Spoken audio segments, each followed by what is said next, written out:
Entonces tocaría ahora describir, ¿no? El problema, cómo se describen los problemas. Entonces, la detección de una insatisfacción, que nosotros consideramos un problema, nos permite construir indicadores que son claros y cotejables, es decir, comparables, que permitan observar la evolución de este problema a lo largo de una intervención. Nosotros hicimos una propuesta, se interviene en un lugar y bueno, queremos ver qué resultado dio esa propuesta.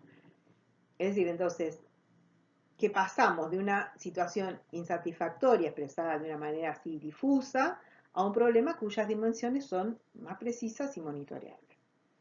Entonces, ¿cómo se precisa el problema? El problema se precisa por lo que llamamos sus descriptores, ¿m?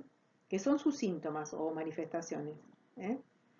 Como por ejemplo, si estamos enfermos, un síntoma es la fiebre. Supongamos eso que es lo más fácil de ver. Entonces, estos son síntomas o manifestaciones que lo hacen verificable mediante hechos que son evidentes. Bueno, y aquí viene un tema que es difícil de manejar en los talleres participativos, que es que quienes nos están acompañando en la actividad entiendan que los descriptores deben evidenciar el problema y no sus causas o sus consecuencias. Por ejemplo, si el problema es, volviendo al ejemplo anterior, la congestión de tránsito liviano y pesado en la trama urbana de San Martín durante la mayor parte del día, sus descriptores tienen que ser los que me hagan verificar esa congestión. ¿eh? Entonces, ¿cuáles serían? Yo digo, bueno, el problema es la congestión. ¿Por qué? Bueno, porque hay colas de 200 metros frente a los semáforos, porque hay un incremento en el tiempo de espera para cruzar la barrera XX, o porque hay una anarquía en los cruces de los vehiculares, ¿no? Los peatones no pueden cruzar. Bueno, entonces en este caso lo que tenemos son dos descriptores que son cuantitativos, que son los dos primeros, y uno que es cualitativo, que nos permitiría medir si esas operaciones propuestas como solución, digamos, dieron resultado. Algunas otras cuestiones que tenemos que tener en cuenta son que no debe existir relación de causalidad entre los descriptores, es decir, que no pueden ser uno causa del otro, ni tampoco pueden ser causa o consecuencia del problema. Siguiendo con el ejemplo, eh, nosotros no estamos incluyendo dentro de estos descriptores situaciones como peatones que no pueden cruzar de manera confiable, que eso sería una consecuencia, aumento de la contaminación del aire y del ruido, que también sería una consecuencia, o tampoco incluimos, por ejemplo, barrera baja durante un largo periodo, porque esa por ahí sería una de las causas. Vuelvo a repetir entonces que para que el problema sea monitoreable, los descriptores deben ser objetivamente cotejables, y pueden ser tanto cuantitativos como cualitativos, que es lo que vimos en el ejemplo. Bueno, y acá les dejo el ejemplo que estábamos viendo recién para que lo tengan escrito. Y acá tenemos otro problema que también podemos ver cuáles son sus descriptores. Por ejemplo, si el problema fuera viviendas inadecuadas en el barrio XX del municipio II, descriptores podrían ser, por ejemplo, existen 400 viviendas sin acceso al agua potable, el 80% de las viviendas tienen al menos uno de sus parantes construido con materiales no resistentes ni sólidos o son de desecho, o si no, otro podría ser, hay 80 viviendas localizadas bajo cotas de inundación. Todo esto nos da la pauta de que si nosotros, digamos, proponemos una intervención para mejorar el problema de las viviendas inadecuadas en ese barrio de ese municipio, con esto nosotros, con estos descriptores, nosotros podríamos llegar a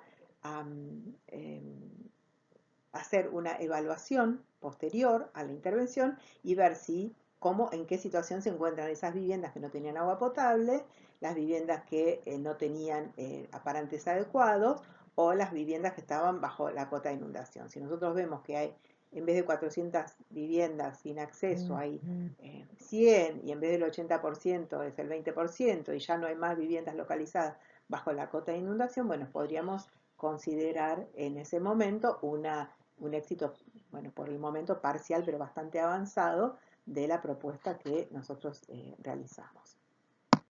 Bueno, dijimos que otra de las actividades que teníamos que realizar era la del mapeo de actores. Esta puede ser una tarea que empiece en el taller porque en general los actores que declaran problemas, cuando hablan de los problemas, suelen mencionar a algunos actores involucrados. Y bueno, y además tendríamos que complementarla con un trabajo del equipo en el campo o en las oficinas, ¿no? Con información que podamos obtener. Entonces, hasta ahora nosotros consideramos a los actores que declararon el problema, ¿no? Pero al intervenir en la realidad social, también tenemos que tener en cuenta a estos múltiples actores que interactúan vinculados a ese problema. ¿Y por qué tenemos que mapearlos? Bueno, porque esta actividad, digamos, nos amplía la mirada sobre el problema en el que tenemos que intervenir. Matus nos dice, y se los leo, que las motivaciones e intereses de cada uno de los actores relevantes en el juego, es decir, en el problema, es fundamental para analizar la viabilidad de la estrategia que pretendemos seguir para conseguir un objetivo. Bueno, que sería solucionar el problema, y también para saber qué operaciones de viabilización deberíamos realizar en caso de que no fuera viable. ¿Esto qué quiere decir? Al nosotros tener un conjunto más amplio de actores y además a los más relevantes, quizás que podamos localizar y analizar, nosotros lo que vamos a conseguir es saber qué condición de viabilidad tiene el proyecto o la estrategia que querramos diseñar, y también saber si vamos a tener obstáculos respecto de esa estrategia, y en caso de tener obstáculos, bueno, decir qué otra estrategia, qué táctica o qué acción puedo realizar para poder de alguna manera sortear a esa dificultad que estamos teniendo. Entonces, para realizar el mapeo de actores, la pregunta que nosotros nos tenemos que hacer es cuáles son los actores más relevantes que están vinculados a un problema. Bueno, acá tenemos que analizar un problema es reconstruir la estructura causal del mismo, responder a la pregunta por qué y por quiénes el problema existe. ¿Mm? El objetivo entonces en este paso es explicar el problema definido, a partir de la identificación de las causas que lo ocasionan, tanto de manera directa como indirecta. Y acá nuevamente vamos a volver al tema de los problemas cuasi estructurados de los que nos hablaba Matus en su entrevista, ¿se acuerdan? Él mencionaba que los sistemas que siguen leyes producen dominantemente problemas bien estructurados. Son problemas donde las posibilidades y probabilidades son conocidas y reconocibles. Por ejemplo, la causa de que yo pueda recorrer más distancia en el mismo tiempo es que aumenté la velocidad. Y esto me causa gracia porque a mí no me va a pasar, pero bueno, es un ejemplo de manual. En la realidad social, los problemas son cuasi estructurados, no son entonces estructurados como estos que les mencioné. Matus nos dice que la palabra cuasi estructurado significa más o menos estructurado o en parte estructurado.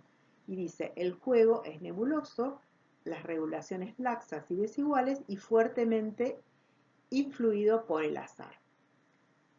Entonces, sabemos que trabajamos con relaciones entre las variables que son imprecisas y cambiantes, y que además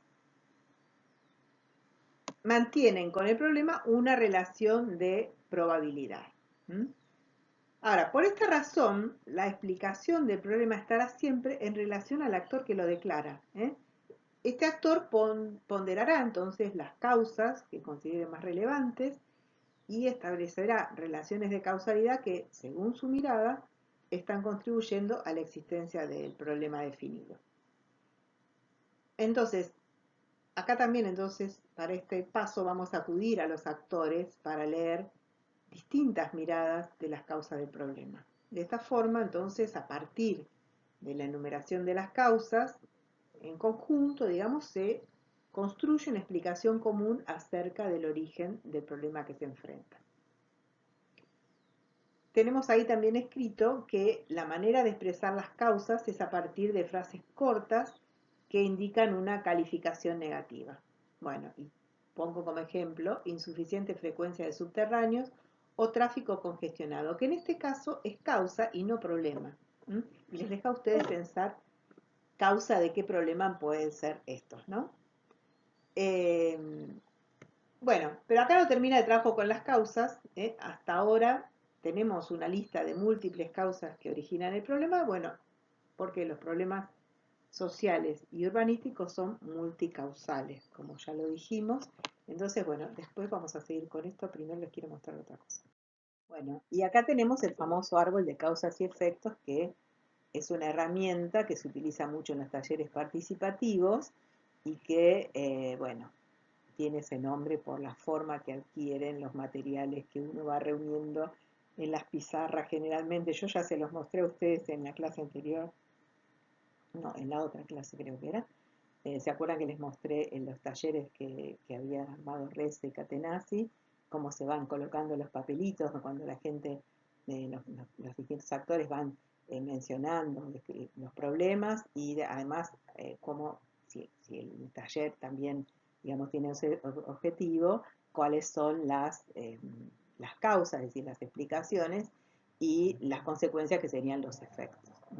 Entonces, terminado estos talleres, nosotros contamos como equipo técnico con una cantidad de información discriminada de esta manera y bueno, después podemos trabajar con todo ese material. Bueno, entonces nosotros veníamos de trabajar en el taller, que teníamos todo el material sobre los problemas, sobre las causas, entonces tenemos que pensar en que tenemos que analizar todo ese material, considerando la totalidad de los procesos que generan esas causas, cuáles son los actores que están involucrados en esas causas, y además tenemos que considerar algo que hasta ahora no habíamos dicho, que era el proceso histórico, es decir, a esa causa no la vamos a mirar exclusivamente como está, se está presentando en este momento, sino que la vamos a estudiar en su evolución histórica, si es una causa reciente, si es de larga data, si antes se comportaba de la misma manera, bueno, tenemos que mirarla con una perspectiva histórica. Para completar el modelo explicativo también es necesario interrelacionar las causas de manera que podamos explicar de una manera más potente el problema a enfrentar, porque los problemas sociales tienen un carácter multicausal. Entonces, se trata de pensar las relaciones que se pueden establecer entre las causas, pensando si una causa produce la otra, o cómo se impactan entre sí, cómo se influencian, etc. Es decir, ese es todo un trabajo que hay que realizar en la oficina, ¿no? Lo realiza el equipo técnico. Bueno, otra tarea que tenemos que hacer es seleccionar del conjunto de causas los nudos críticos. La red de relaciones causales, cada una tiene un diferente peso respecto de la incidencia que tiene en la problemática que se pretende resolver, entonces esto nos marca la necesidad de examinar esa red de causas para identificar lo que serían las causas críticas o nudos críticos. Y una causa se transforma en un nudo crítico, dice ahí, cuando se presume que cualquier alteración positiva en ella desatará procesos de transformación, ¿no?, que impactarán en un número considerable de problemas relevantes.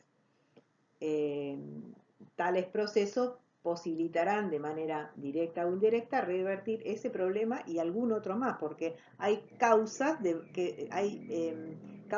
que pueden incidir en varios problemas. Entonces, cuando nosotros resolvemos una causa, podemos incidir también en no solamente el problema que estamos tratando en ese momento, sino otros problemas que también existen. También dice que es cuando es práctico actuar sobre ella, y esto se refiere a que el esfuerzo que es necesario hacer para transformarla en el sentido que nosotros queremos para solucionar el problema es posible, es decir, existe la posibilidad material y técnica de hacerlo.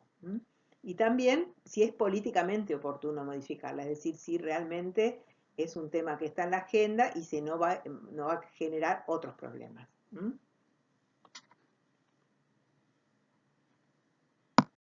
Bueno, después de haber analizado los problemas y sus causas y demás, todo lo que veníamos viendo, es un momento de dar prioridad a los problemas, ¿no? Ya tenemos digamos, una cantidad de información que a nosotros nos permite priorizar esos problemas de acuerdo, generalmente no hay recursos suficientes para que todos esos problemas puedan ser resueltos al mismo tiempo.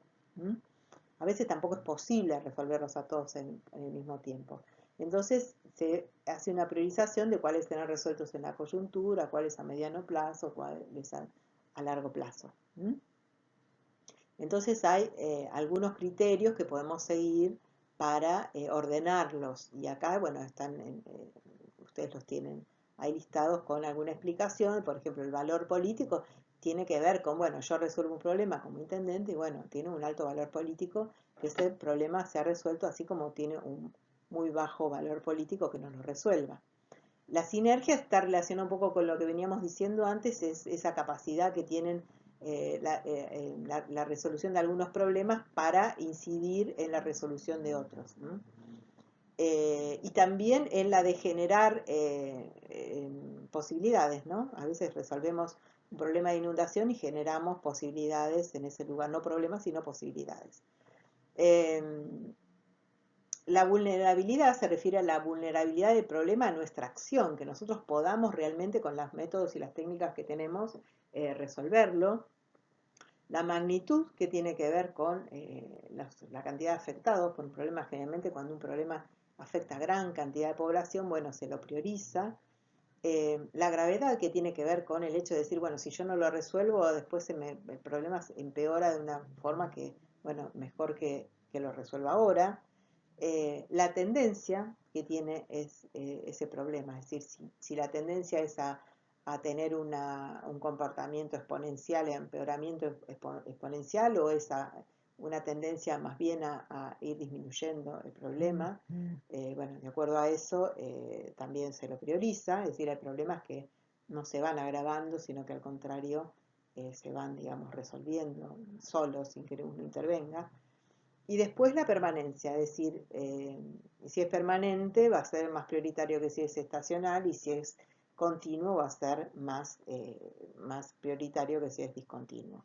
No siempre es así, porque hay problemas graves que son discontinuos y hay problemas graves que son estacionales, pero bueno, se va analizando todos estos criterios en conjunto.